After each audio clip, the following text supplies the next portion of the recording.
The next sector I'd like to talk to you about is the international share sector, and we use two methods to invest in international shares. One is through listed exchange-traded funds, and the other is through unlisted managed funds. In the listed sector, we use iShares. Now, iShares can be bought and sold on the share market. They're listed on the share market, and they're an exchange-traded fund. They allow us to get exposure to just about any share market in the world.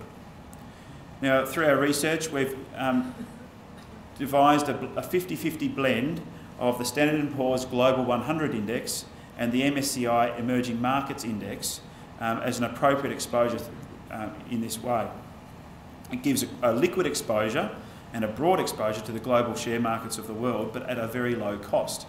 Exchange-traded funds have much lower cost impost to investors than the actively managed funds. On screen is a list of the top 10 companies held in each of these two funds, and it's interesting to note that there's quite a few sectors there that you just cannot get exposure to in the Australian market. Unlisted managed funds, in that sector we use wholesale managed funds because they're cheaper than retail funds. We prefer managers that have an absolute return focus. We don't want to invest in funds that replicate an index. We can do that with the iShares at a lower cost. And we're not interested in relative returns. We don't want to know that a fund manager has beaten the market by 2% when the market's done -15. What use is that? We use Morningstar's research to filter through the thousands of funds that are available to assist us in our selection process. One of those funds that we use is the Magellan Global Fund. Now, on screen are just some of the very recognisable brands owned by companies in which this fund invests. One of the companies held by this fund is Yum Brands. Formerly part of the Pepsi Group, it came to life when Pepsi split out the fast food businesses away from its operations to focus on its drinks business. Yum is most recognised for its ownership, global ownership of the KFC brand.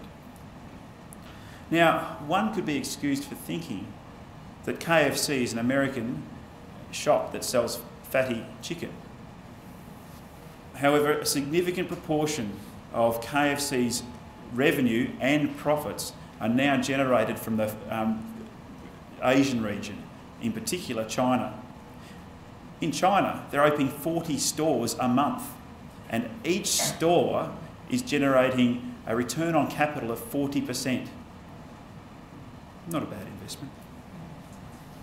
The detail that Magellan go to is really impressive when we've spoken to them about the way in which they research their investments, and it very closely aligns, their philosophy very closely aligns with the way in which we invest in Australian shares. The next sector I'd like to talk to you about is fixed interest. Now, this is probably not as exciting as shares. You're not going to get the growth, but you are going to get stability of income. And that's what fixed interest is all about. I'm going to just go over the three main types that we're using at the moment. The first one, most of you will recognise because most of you have investments in first secured mortgages. In the first secured mortgages, you receive monthly interest with the security of a first secured mortgage over real property should the borrower default. Now, the maximum loan to property valuation is 66%. Which gives a fair bit of comfort. And usually the security is Melbourne residential property, although some of it is commercial. And those are the current rates on offer, the base rates that are on offer. The next fixed interest style of investment we use are hybrids, or floating rate securities. Hybrids are issued by listed companies, and they have a face value of either $100 or $200. And they'll pay you interest quarterly based on a margin above the 90-day bank bill rate. We only invest in hybrids that are issued by companies that have a minimum A- credit rating, and they must be in the top 50 companies on the Australian stock market. We prefer hybrids that have a definite end date at which they'll convert either into cash or into the underlying company's shares. And one of the companies in which we invest is the CBA Pearls 5, which is on screen there. Now, the interest rate on offer includes franking credits. So for superannuation funds that are in pension phase, so you're drawing a pension from your fund, these are really attractive because all those franking credits get refunded back at the end of the year through the tax return. However, if you're a taxpayer if you're someone who's paying tax on your investment income, then perhaps this particular investment may not be the best one for you.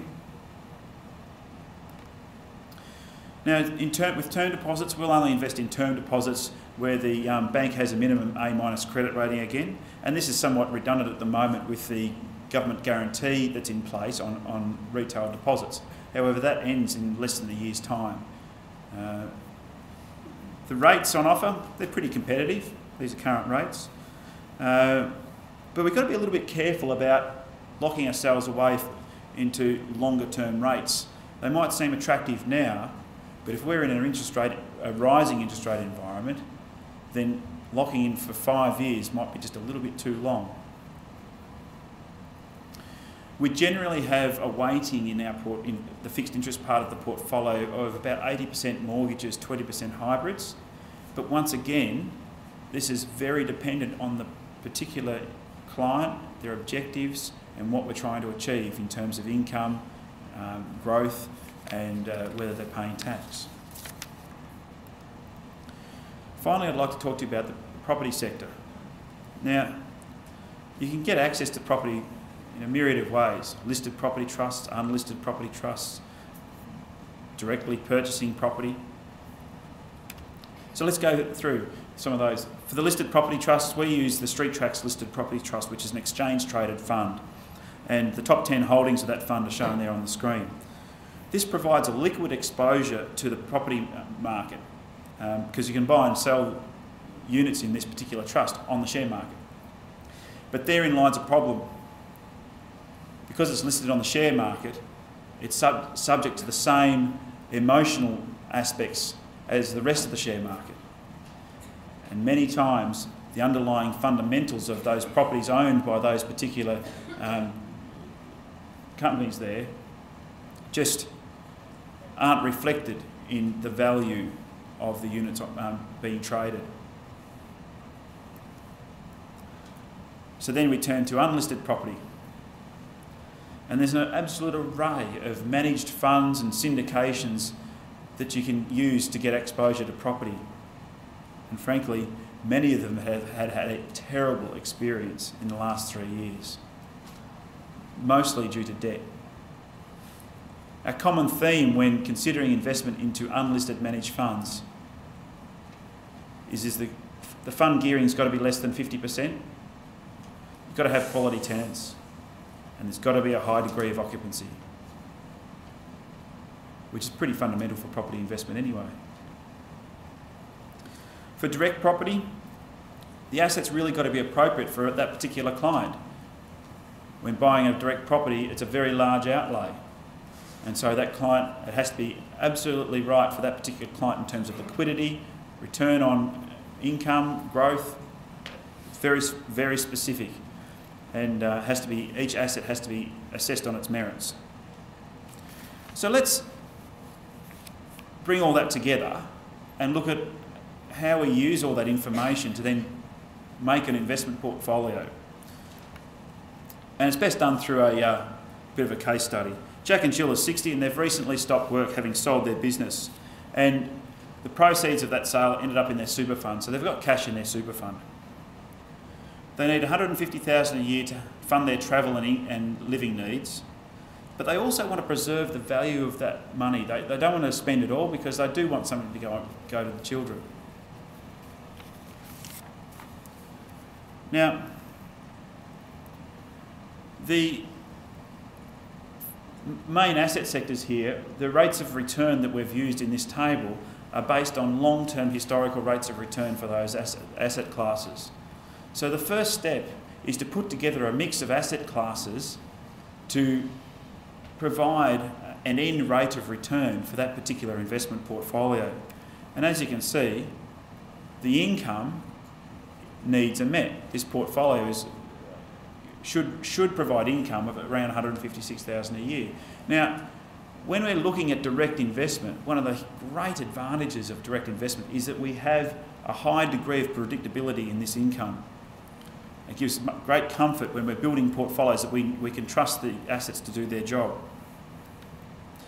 Interestingly, this particular portfolio has a relatively low exposure to what we call growth investments, shares and property, and would be considered by many who use managed funds to be a conservative portfolio. But that's merely a function of the asset mix that we've used to achieve that client's outcome, not because we've set out to build a conservative portfolio. We use the allocation of money between different asset classes to meet the particular objectives of each individual client. The careful selection of investments is then designed to achieve the outcome of that particular strategy. But most importantly of all, while our strategy process is buy and hold, it is not set and forget. Your portfolio should be reviewed regularly to ensure that it continues meeting your needs.